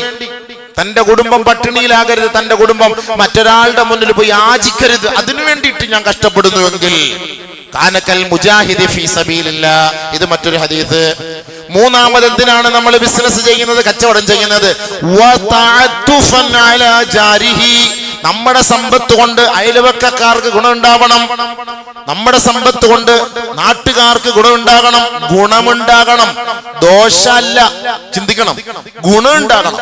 തഅത്തുഫൻ അലാ ജാരിഹി, അയൽവക്കത്ത് സുഖമില്ലാതെ കിടക്കുന്നു, വീടില്ലാത്തവരുണ്ട്, പട്ടിണി കിടക്കുന്നവരുണ്ട്, കുട്ടികളെ പഠിപ്പിക്കാൻ വഴിയില്ലാത്തവരുണ്ട്. നിന്റെ പണം കൊണ്ട് നീ അവരെ ഒന്ന് സഹായിക്കണേ, നന്മയിലേക്ക് സഹായിക്കണേ, തിന്മയിലേക്ക് സഹായിക്കരുത് കേട്ടോ, തിന്മയിലേക്ക് സഹായിക്കരുത് കേട്ടോ. വതആവനു അലൽ ബിർരി വത്തഖ്വാ വലാ തആവനു അലൽ ഇസ്മി വൽ ഉദ്വാൻ. നിനക്ക് അല്ലാഹു തന്ന പണം ഹലാലല്ലാത്ത മാർഗത്തിൽ നീ ചെലവ് ചെയ്താൽ അല്ലാഹു നിന്നെ കൊണ്ടുവരുന്ന രംഗം കൂടി നബി തങ്ങൾ നമ്മളെ പഠിപ്പിക്കുകയാണ്. മനിക്തസബ ഫീഹി മാലം മിൻ ഹുല്ലിഹി വഅൻഫഖഹു ഫീ ഹഖ്ഖിഹി ഔറദഹു അല്ലാഹു വഅസാബഹു വഔറദഹു അല്ലാഹു ദാറൽ ജന്ന. ഒരാള് ഹലാലായ മാർഗത്തിൽ സമ്പാദിച്ച് അത് ഹലാലായ വഴികളിലൂടെയാണ് അവൻ ചെലവ് ചെയ്തത് എങ്കിൽ അല്ലാഹു അവനെ സ്വർഗത്തിന്റെ വാതിലിലേക്ക് അണിയിച്ചൊരുക്കി സന്തോഷത്തോടെ കൊണ്ടുവരും. ഇനി ഒരാൾ ഹലാലായ സമ്പാദ്യമാണ് അവൻ സമ്പാദിച്ചു കൊണ്ടിരിക്കുന്നത്, പക്ഷേ അവന്റെ പണം ഹലാലല്ലാത്ത വഴിയിലേക്ക് അല്ലാഹ് നിഷിദ്ധമാക്കിയ ഹറാമാക്കിയ അല്ലാഹുവേ ജനങ്ങളെ പഴപ്പിക്കുന്ന വഴിയിലേക്ക് ഈ മനുഷ്യൻ, ഈ മുസ്ലിമായ മുഅ്മിനായ നമസ്കാരമുള്ള സ്വാലിഹായ മനുഷ്യൻ എന്നറിയപ്പെടുന്ന വ്യക്തി അവന്റെ പണം ഹറാമിന് വേണ്ടി അവൻ ചെലവ് ചെയ്താൽ കേട്ടോ, ഔറദഹുല്ലാഹു ദാറൽ ഹവാൻ, ആ നിന്ദ്യതയേറിയ നരകത്തിലേക്ക് ഇവനെ കൊണ്ടുവരുമത്രേ. പണം ഹലാല്, ചെലവ് ചെയ്തത് ഹറാം, പോയില്ലേ? സംഭവം പോയാ? ചിന്തിച്ചോ? എവനെങ്കിലും പണമുണ്ട്, ഇഷ്ടനുസരിച്ച് ആടിക്കോ, പാടിക്കോ, കൂത്ത് കൂടിക്കോ, എന്തോളം ചെയ്തോ, തമ്മാടിത്തരം തോന്നിയാസം നടത്തിക്കോ, ഫുലൂസ് ഞാൻ തരാം. എന്നിട്ട് നിസ്കാരം, ഇബാദത്ത്, ഒരു പ്രശ്നമില്ല, ഒരു പ്രശ്നമില്ല. ആർക്കാണ് പ്രശ്നം? ആഖിറമുണ്ടെന്ന് നീ വിശ്വസിക്കുന്നുവെങ്കിൽ ഔറദഹുല്ലാഹു ദാറൽ ഹവാൻ, ആ നിന്ദ്യമായ നരകത്തിലേക്കാണ് നിന്നെ അല്ലാഹു കൊണ്ടുവരിക. ഓർത്തോ, അല്ലാഹു പടച്ചോൻ കാക്കട്ടെ. അതുകൊണ്ട് പണം സമ്പാദിക്കുന്നത് 3 കാര്യത്തിന്. ഒന്ന്, ഇസ്തിഅഫാഫൻ മിനൽ മസ്അല, ഒരാളോട് പോയി യാചിക്കാതിരിക്കാൻ. വതഅത്തുഫൻ അലാ വസഅയൻ അലാ അഹ്ലിഹി, തന്റെ കുടുംബത്തെ പോറ്റാൻ. വതഅത്തുഫൻ അലാ ജാരിഹി, അയൽവക്കത്തുള്ളവരെ, നാട്ടുകാരെ സഹായിക്കാനാണ് നിന്റെ സമ്പാദ്യമെങ്കിൽ നിനക്ക് എന്താണ് പ്രതിഫലമെന്നറിയുവോ? ജാഅ യൗമൽ ഖിയാമഹ വവജ്ഹുഹു ലൈലത്തുൽ ഖദ്ർ വവജ്ഹുഹു വസൂറത്തു വവജ്ഹുഹു കസൂറത്തിൽ ഖമരി ലൈലത്തുൽ ബദർ. 14-ാം രാവിലെ ചന്ദ്രൻ പ്രകാശിക്കുന്നത് പോലെ നിന്റെ മുഖത്തെ അല്ലാഹു പ്രകാശിപ്പിച്ചുകൊണ്ട് സ്വർഗത്തിലേക്ക് ആനയിക്കപ്പെടുമെന്ന് ഹബീബായ ഷഫീആയ റസൂലുള്ളാഹി സ്വല്ലല്ലാഹു അലൈഹി വസല്ലം. മനസ്സിലായ? ഹലാലായിട്ട് പണം സമ്പാദിക്കുന്നത് 3 കാര്യത്തിനാണ്. ഒന്ന്, നമുക്ക് വേണ്ടി. ഒന്ന്, നമ്മുടെ ഭാര്യ, കുടുംബ മക്കൾക്ക് വേണ്ടി. 3, നമ്മുടെ പണം സാധുക്കളായ നാട്ടുകാർക്ക് വേണ്ടിയിട്ടാണ്. ഈ 3 കാര്യത്തിന് നീ നല്ല ലക്ഷ്യം വെച്ചുകൊണ്ടാണ് സമ്പാദിക്കുന്നതെങ്കിൽ അള്ളാഹുവിന്റെ മുന്നിൽ അവനെ നീ കണ്ടുമുട്ടുന്നത് 14-ാം രാവിലെ ചന്ദ്രൻ പ്രകാശിക്കുന്നത് പോലെ നിന്റെ മുഖം പ്രകാശിക്കുമത്രേ. അങ്ങനെ അള്ളാഹു അവനെ കൊണ്ടുവരും. അള്ളാഹു കൂട്ടത്തിൽപ്പെടുത്തട്ടെ. അതല്ലേ നമ്മുടെ ലക്ഷ്യം. ഹറാമായിട്ടുണ്ടാക്കി എന്തിനു വാരിക്കോരി കൂട്ടണം? നാളെ ആഖിറത്തിലൊക്കെ സമാധാനം പറയണ്ടേ? നമസ്കാരം, ഇബാദത്തുകളെല്ലാം പോവൂലേ? മൊത്തം തീരൂലേ? ബർക്കത്ത് പോവൂലേ? അപ്പൊ എന്തൊക്കെയാ സംഭവിക്കുന്നത്? ഹറാമായ ഒരു അവസ്ഥ വന്നാല് അദമു ഖുബൂലി സദഖതിഹി, 4-മത് അവന്റെ സദഖ അല്ലാഹു സ്വീകരിക്കൂല കേട്ടോ. എത്രത്തോളം എന്ന് വെച്ചാല് അബ്ദുല്ലാഹി ഇബ്നു ഉമർ റളിയല്ലാഹു തആല അൻഹു دخل عبد الله بن عمر رضي الله عنه على عبد الله بن عامر رضي الله تعالى عنه. 2 സഹാബിയാണ്, ചിന്തിക്കണം. അബ്ദുല്ലാഹി ഇബ്നു ആമിർ റളിയല്ലാഹു അൻഹു സുഖമില്ലാതെ കിടന്നപ്പോ, രോഗിയായിട്ട് കിടന്നപ്പോ അബ്ദുല്ലാഹി ഇബ്നു ഉമർ റളിയല്ലാഹു അൻഹു അദ്ദേഹത്തെ സന്ദർശിക്കാൻ വന്നു. വഹുവ യഊദുഹു വഹുവ മരീദുൻ, അദ്ദേഹം രോഗിയായിരിക്കുന്ന സമയത്ത് അദ്ദേഹത്തെ രോഗസന്ദർശനം നടത്താൻ വേണ്ടി വന്നു. അങ്ങനെ വന്നപ്പോ ഈ രോഗിയായ മനുഷ്യൻ അബ്ദുല്ലാഹി ഇബ്നു ഉമർ റളിയല്ലാഹു അൻഹു പറഞ്ഞു, യബ്ന ഉമർ അലാ തദ്ഉല്ലാഹ ലി, എനിക്ക് വേണ്ടി ഒന്ന് ദുആ രക്കണേ. ഉണ്ടോ? ചിന്തിക്ക്, എനിക്ക് വേണ്ടി ഒന്ന് ദുആ ചെയ്യണേ എന്ന് പറഞ്ഞു. അപ്പൊ അബ്ദുല്ലാഹി ഇബ്നു ഉമർ റളിയല്ലാഹു തആല അൻഹു പറഞ്ഞത് എന്തെന്നറിയോ?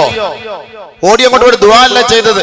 ഈ അബ്ദുല്ലാഹി ഇബ്നു ആമിർ എന്ന് പറയുന്ന വ്യക്തിയെ കുറിച്ച് നോക്കിയിട്ട് പറയുകയാണ്, ഇന്നി സമിഅതു റസൂലല്ലാഹി സ്വല്ലല്ലാഹു അലൈഹി വസല്ലം യഖൂൽ, അല്ലാഹുവിന്റെ റസൂൽ പറഞ്ഞതായി ഞാൻ കേട്ടിട്ടുണ്ട്, ലാ തുഖ്ബലു സ്വലാത്തുൻ ബിഗൈരി തുഹൂരിൻ വലാ തുഖ്ബലു സദഖത്തുൻ മിൻ ഉലൂൽ വകുൻത മിനൽ ബസറ.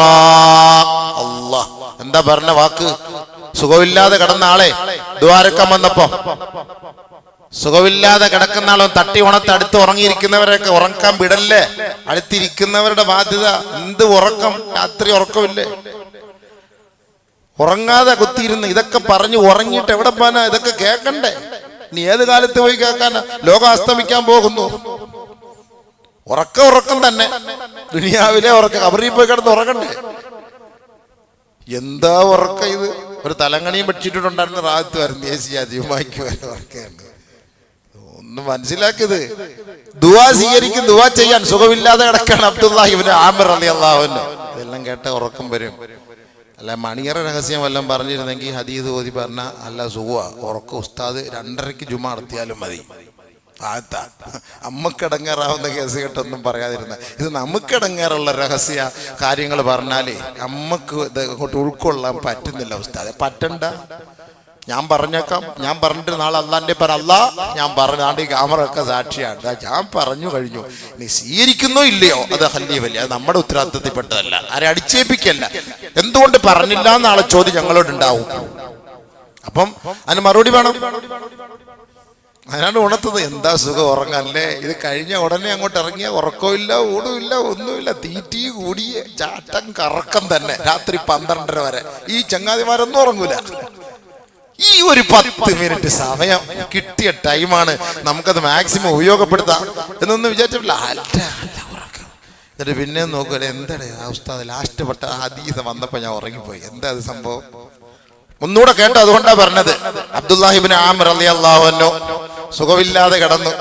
അപ്പൊ അബ്ദുല്ലാഹിബ്നു ഉമർ റളിയല്ലാഹു അൻഹു കാണാൻ വന്നു. അദ്ദേഹം ചോദിച്ചു, ഇബ്നു ഉമർ അലാ തദ്ഉല്ലാഹ ലി, ഒന്ന് ദുആ ഇറക്കണേ. അപ്പോ അബ്ദുല്ലാഹിബ്നു ഉമർ റളിയല്ലാഹു അൻഹു പറഞ്ഞ ഒരു മറുപടിയാണ് ഞാൻ നിങ്ങളോട് പറയുന്നത്. ഇന്നി സമിഅതു റസൂലുള്ളാഹി സ്വല്ലല്ലാഹു അലൈഹി വസല്ലം യഖൂൽ, അല്ലാഹുവിന്റെ റസൂൽ പറഞ്ഞതായി ഞാൻ കേട്ടിട്ടുണ്ട്. ലാ തുഖ്ബലു സ്വലാത്തുൻ ബിഗൈരി തുഹൂർ, ശുദ്ധിയില്ലാതെ നിസ്കാരം ശരിയാവൂല, വുളുവില്ലാതെ നിസ്കാരം ശരിയാവൂല.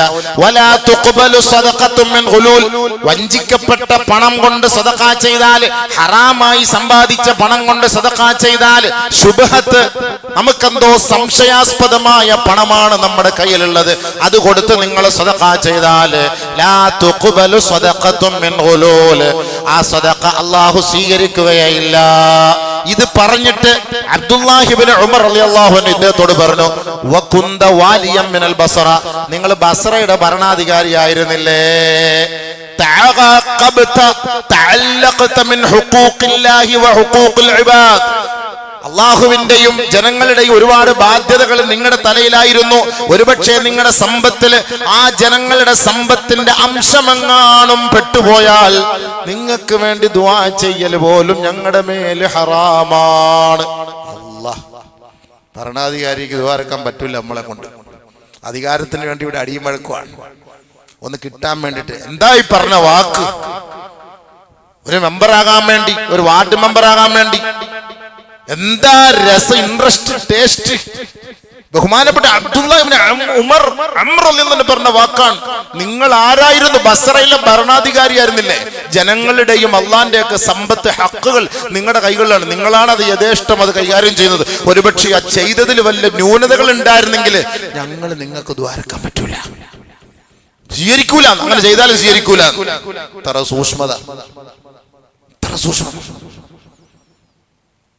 അംർ ഇബ്നു ആസ് റളിയല്ലാഹു തആല അൻഹു മരണസമയത്ത് മരണവേദന എടുത്ത് സഹിക്കവയ്യാതെ മക്കൾ വന്നിട്ട് പോലും അടുത്ത് നിന്ന് ചോദിക്കാണ്, യാ ബത്താ ഹദ്ദിസ്നാ, ഞങ്ങൾക്കൊന്നും മരണത്തെ കുറിച്ചൊന്ന് പറഞ്ഞതാ. നിങ്ങളിപ്പോ മരണവേദന എടുക്കുന്നത് ഞങ്ങൾ കാണുന്നു, ആ മരണവേദനയെ കുറിച്ചൊന്ന് പഠിപ്പിച്ചു തരുവോ, ഞങ്ങളൊന്ന് കേൾക്കട്ടെ. അങ്ങ് അന്വേഷിച്ചിറങ്ങാറുണ്ടായിരുന്നല്ലോ, ആരെല്ലാം മരിക്കാൻ കിടക്കുന്നു അവരുടെ അരികിലേക്ക് പോയിട്ട് മരണവേദന എന്താണെന്ന് പഠിക്കാൻ അങ്ങ് പോകുമായിരുന്നല്ലോ. ഇന്ന് നിങ്ങൾ മരിക്കാൻ പോകുന്ന അവസ്ഥയിലാണ്, അതുകൊണ്ട് ആ മരണവേദന എന്താണെന്ന് പറഞ്ഞു തരുവോ. അദ്ദേഹവും ഭരണാധികാരിയായിരുന്നു. പറയുന്നു, മക്കളെ, ഒരു വലിയ ഇരുമ്പ്, വലിയ ഒരു കുടുക്കിട്ട്, വലിയ ഒരു മുള്ളിന്റെ വൃക്ഷം എന്റെ കഴുത്തിലിട്ട് വലിക്കുന്നത് പോലെ, എന്റെ തൊണ്ടയിലിട്ട് വലിക്കുന്നത് പോലെ പടച്ചവനെ ഞാൻ ആഗ്രഹിച്ചു പോവുകയാണ്. ആ ബസറയുടെ ഭരണാധികാരി ഞാനാകാതിരുന്നാൽ മതിയായിരുന്നു, എനിക്ക് അല്ലാഹ് ഒരാട്ടിടയനായാൽ മതിയായിരുന്നു എന്ന് ഞാൻ ഈ വേദന കണ്ടപ്പോ, അനുഭവിക്കുമ്പോ ഞാൻ ചിന്തിച്ചു പോവുകയാണ്. അംർ ഇബ്നു ആസ് റളിയല്ലാഹു അൻഹു ഭരണാധികാരിയാ. അവരൊന്നും മോശമായിട്ട് ഭരിച്ചു എന്നല്ല എന്റെ അർത്ഥം. പക്ഷേ ആ ഭരണ കാലഘട്ടത്തിൽ ഇരുന്ന സമയത്ത് എന്തെങ്കിലുമൊക്കെ ചിലപ്പോ ജസ്റ്റ് ആരെങ്കിലുമൊക്കെ നമ്മളെ വിളിച്ചിട്ട് പറയും, ഹലോ, നമുക്ക് ഒരു ഹറാമായ പരിപാടിക്കായിരിക്കും ചിലപ്പോൾ എന്തെങ്കിലും ഒന്ന് നമുക്ക് ഒരു മൈക്ക് സാങ്ഷൻ വാങ്ങിച്ച, അല്ലെങ്കിൽ ഒരു സ്റ്റേജ് കെട്ടണം സ്ഥലം തരുമോ ഹാജിയാരെ നിങ്ങളുടെ സ്ഥലത്ത്, അതൊന്നും ഒരു ചെറിയൊരു പരിപാടി നടത്താനാ. അപ്പം പൊതുവായ ആളല്ലേ, കൊടുത്തില്ലെങ്കിൽ ചിലപ്പോ ഇഷ്ടപ്പെടൂല, അത് അവർക്കൊരു മനസ്സിന് പ്രശ്നമാകും. അപ്പൊ എന്താവും, പെട്ടെന്ന് ആ സ്ഥലം നടത്തിക്കോ, നിങ്ങൾ നടത്തിക്കോ, ഞങ്ങളില്ല കേട്ടോ, ഞങ്ങളൊക്കെ മാറി. അപ്പൊ അതിനകത്ത് അംശമായി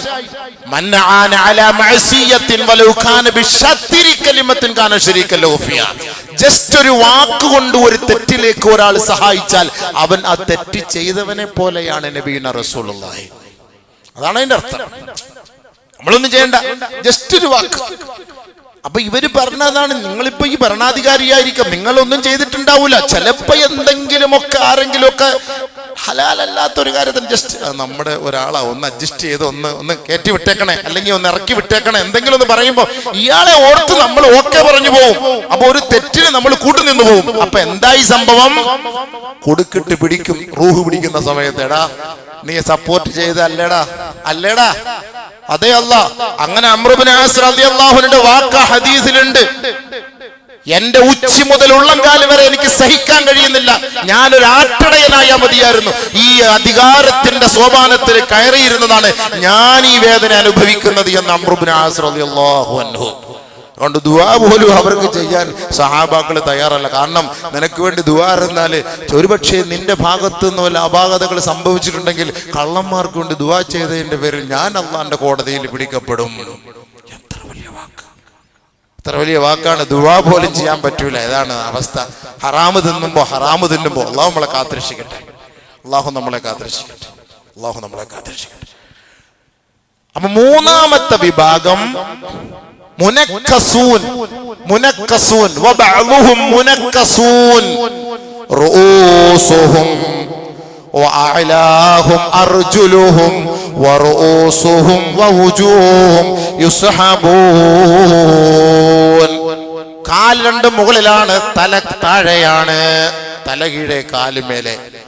അവരിങ്ങനെ നടന്നു വരുന്നു, വലിച്ചിഴക്കപ്പെടുന്നു, നരകത്തിലേക്ക് വലിച്ചിഴക്കപ്പെടുന്നു. അവരാണ് മൂന്നാമത്തെ വിഭാഗം. അപ്പൊ അത് നമ്മൾ അടുത്ത ആഴ്ച ഇൻഷാ അല്ലാഹ് നമുക്കതിനെ കുറിച്ച് ചർച്ച ചെയ്യാം. പരിശുദ്ധമായ മാസങ്ങളൊക്കെ നമ്മളിലേക്ക് കടന്നെത്തി നന്മകളൊക്കെ ചെയ്യുവിൻ, നല്ല കാര്യങ്ങളൊക്കെ ചെയ്യുവിൻ, നല്ലതിന് വേണ്ടി കൂട്ടുനിൽക്കുവിൻ, പാപങ്ങളിൽ നിന്ന് തൗബ ചെയ്യുവിൻ, ആഖിറത്തെ ഭയപ്പെടുവിൻ. ആ തഖ്വയോട് ജീവിക്കാൻ അള്ളാഹു എനിക്കും നമുക്ക് ഓരോരുത്തർക്കും തൗഫീഖ് നൽകി അനുഗ്രഹിക്കുമാറാകട്ടെ. എന്നോട് നിങ്ങളോട് ഞാൻ ഉപദേശിക്കുകയാണ്. കുടുംബത്തിന്റെ ബർക്കത്തിന് വേണ്ടി ദുആ ചെയ്യാൻ മണക്കാട് ഇസ്മായിൽ സാഹിബ്, മരണപ്പെട്ട വിയ്യാത്തുമ്മ അബൂബക്കർ അലി അക്ബർ എന്നിവർക്ക് വേണ്ടി ദുആ ചെയ്യാൻ, മരണപ്പെട്ട് 17 വർഷമാകുന്ന കമലേശ്വരം സൈനുല്ലാബിനി സാഹിബിനോട് ദുആ ചെയ്യാൻ, 27-ാം തീയതി മരണപ്പെട്ട നൂർജഹാൻ എന്ന മാതാവിന് വേണ്ടി ദുആ ചെയ്യാൻ, ഇന്നലെ മദീനയിൽ വെച്ച് മരണപ്പെട്ട സൈനബ ബീവിക്ക് വേണ്ടി ദുആ ചെയ്യാൻ, 27-ാം തീയതി മരണപ്പെട്ട നസീമ ബീവി മുരുക്കുമ്പഴ ദുആ ചെയ്യാൻ, മരണപ്പെട്ടു പോയ സിറാജുദ്ദീൻ സാഹിബിന് വേണ്ടി ദുആ ചെയ്യാൻ. പിന്നെ പലരും ദുആ കൊണ്ട് വസിയത്ത് ചെയ്തിട്ടുണ്ട്. പല ബിസിനസ് കച്ചവടങ്ങളുമായൊക്കെ പല സ്ഥലത്ത് യാത്ര ചെയ്യുന്നവരത് ഉദ്ദേശിച്ച് ഹലാലായ മാർഗത്തിൽ കിട്ടണമെന്ന ലക്ഷ്യത്തോടു കൂടി ഈ വിനീതനോട് വിളിച്ചു പറഞ്ഞ് ദുആ കൊണ്ട് വസിയത്ത് ചെയ്തിട്ടുണ്ട്. പിന്നെ രോഗികളായവര്, മരണപ്പെട്ടു പോയ കുടുംബക്കാര്, അവർക്കൊക്കെ വേണ്ടി ദുആ ചെയ്യണമെന്ന് പ്രത്യേകമായി ഏൽപ്പിച്ചിട്ടുണ്ട്. അല്ലാഹു സുബ്ഹാനഹു വ തആല ആ വസിയത്ത് ചെയ്തവരുടെ എല്ലാവരുടെ ആഗ്രഹങ്ങളും നിറവേറ്റി കൊടുക്കുമാറാകട്ടെ. റഹ്മുർ-റഹീമായ റബ്ബേ, പടച്ചവനെ, കരുണയുള്ളവനെ, ഞങ്ങളുടെ പാവങ്ങളെല്ലാം നീ മാപ്പാക്കണേ അല്ലാഹ്. പൊരുത്തപ്പെടണേ അല്ലാഹ്, പൊരുത്തം തരണേ അല്ലാഹ്. ഒരുപാട് ളുൽമ് നിന്നോട് ഞങ്ങൾ ചെയ്യുന്നുണ്ട് പടച്ചവനെ, ഒരുപാട് ളുൽമ് കണക്കില്ല പടച്ചവനെ. അല്ലാഹുവേ, നീ മാപ്പ് ചെയ്യണേ പടച്ചവനെ, അതിൻ്റെ പേര് നീ പിടിച്ചു നിർത്തല്ലേ അല്ലാഹു. എല്ലാ തെറ്റുകളും പൊരുത്തപ്പെട്ട് പരിശുദ്ധ റമളാനിനെ വരവേൽക്കാൻ ഭാഗ്യം തരണേ അല്ലാഹ്. അല്ലാഹുവേ, പാപത്തിന്റെ പേരിൽ ദുനിയാവിലും ആഖിറത്തിലും ഞങ്ങളെ അപമാനിക്കല്ലേ പടച്ചവൻ. അറിയാതെയൊക്കെ ഞങ്ങളുടെ വയറ്റിൽ ഹറാമ് വന്നിട്ടുണ്ടെങ്കിൽ നീ മാപ്പാക്കണേ പടച്ചവനെ. ഞങ്ങളുടെ സമ്പത്തിൽ കടന്നുകൂടിയിട്ടുണ്ടെങ്കിൽ നീ പൊരുത്തപ്പെടണേ പടച്ചവൻ. അല്ലാഹുവേ, നന്മയ്ക്ക് എപ്പോഴും കൂട്ടി നിൽക്കാൻ ഭാഗ്യം നൽകണേ പടച്ചവൻ. തിന്മയുടെ വക്താവാൻ അനുവദിക്കല്ലേ അല്ലാഹുവേ. യാ അല്ലാഹ്, നീ ഞങ്ങളെ കൈവിടല്ലേ പടച്ചവനെ. അല്ലാഹുവേ, നീ ഞങ്ങളെ കൈവിട്ടാൽ സഹായിക്കാൻ ആരുമില്ല പടച്ചവനെ. നീ ഞങ്ങളെ രക്ഷിക്കണേ റഹ്മാനെ. ഞങ്ങളുടെ പാവങ്ങൾ പൊരുത്തപ്പെട്ടു തരണേ മന്നാനെ. അല്ലാഹുവയുടെ രോഗങ്ങളെ ശിഫയാക്കണേ പടച്ചവനെ. ഒരുപാട് രോഗങ്ങളുമായി പോക്കറ്റ് നിറച്ച് മരുന്നുമായി കഴിയുന്നവരുണ്ട് റബ്ബേ. നീ ഷിഫ കൊടുക്കണേ അല്ലാഹ്, നിത്യമായി മരുന്ന് കഴിക്കുന്ന രോഗങ്ങൾ നൽകി ഞങ്ങളെ നീ പരീക്ഷിക്കല്ലേ പടച്ചവനെ. നിന്റെ അത്ഭുതം കൊണ്ട് ഇത്ര വലിയ രോഗങ്ങൾ നീ മാറ്റിത്താ പടച്ചവനെ. സഹായിക്കണേ പടച്ചവനെ. ആഫിയത്ത് തരണേ പടച്ചവനെ. ആരോഗ്യ സലാമത്ത് നീ നൽകണേ പടച്ചവനെ. അള്ളാഹുവെ ഞങ്ങളുടെ മരണപ്പെട്ടവർക്കെല്ലാം വിശിഷ്യ ഇവിടെ വായിക്കപ്പെട്ടവർക്കെല്ലാം നീ പൊരുത്തപ്പെട്ടു കൊടുക്കണേ പടച്ചവനെ. അവരുടെ ഖബർ സന്തോഷം കൊണ്ട് നിറയ്ക്കണേ അള്ളാഹുവേ. അള്ളാഹ് അറിഞ്ഞു അറിയാതെയും വന്നുപോയി പൊരുത്തപ്പെട്ടുകൂടും പടച്ചവനെ. നീ റഹ്മാനാണല്ലോ അള്ളാഹ്, നീ റഹീമാണല്ലോ പടച്ചവനെ. ഞങ്ങളോടും അവരോടും നീ കരുണ ചൊരിയണേ പടച്ചവനെ. അവസാനം നല്ല മരണം തരണേ അള്ളാഹ്. മോശം മരണത്തെ തൊട്ട് നിന്നോട് കാവൽ തേടുന്നു പടച്ചവനെ. ഞങ്ങളുടെ മക്കളെ നന്നാക്കണേ അള്ളാഹ്. ഞങ്ങളുടെ മക്കളുടെ പരീക്ഷയിൽ വിജയം കൊടുക്കണേ പടച്ചവനെ. അവരുടെ പഠനത്തിൽ ബർക്കത്ത് ചെയ്യണേ പടച്ചവനെ. ഓർമ്മശക്തിയിൽ ഖൈർ ചെയ്യണേ പടച്ചവനെ. അള്ളാഹുവെ മക്കളില്ലാത്തവർക്ക് മക്കളെ കൊടുക്കണേ പടച്ചവനെ. അവരെ നീ സഹായിക്കണേ പടച്ചവനെ. ഈ ദുആ നീ സ്വീകരിക്കണേ അല്ലാഹ്. റബ്ബി റഹ്ംഹുമാ കമാ റബ്ബയാനി സ്വഗീറ ബിറഹ്മതിക യാ അർഹമർ റഹീമീൻ. വൽഹംദുലില്ലാഹി റബ്ബിൽ ആലമീൻ. വസ്സലാമു അലൈക്കും വറഹ്മത്തുള്ളാഹി.